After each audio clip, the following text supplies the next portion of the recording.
Alright, so to make our objects much more safer and much more flexible, we generally use two more important keywords as read-only and optional. So let me show you with an example. So we'll first define a type. So let's say here we'll first define a type of user. Okay, and here what I'll do, I have, let's say, name of string, and I'll be having an age of number. Now to implement the read only keyword, what I'll use this id, which will be, let's say, in the form of string. Okay, but the main point is, let's say, read only. Okay, now why we need this read only? Because imagine that we have a particular data from MongoDB where I have stored my ID, a name, my age, and somehow I want to manipulate those data.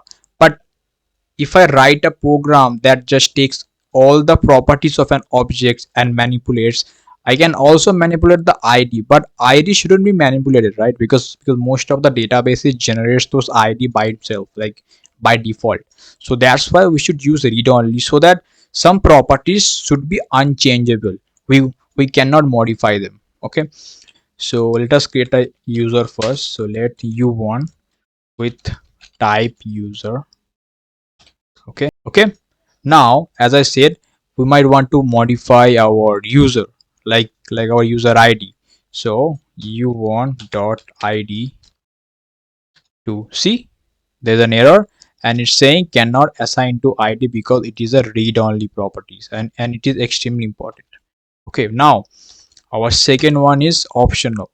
Again, with this type user object, what we can do, we can use this simple operator as question mark, and what it does, it makes this each property optional.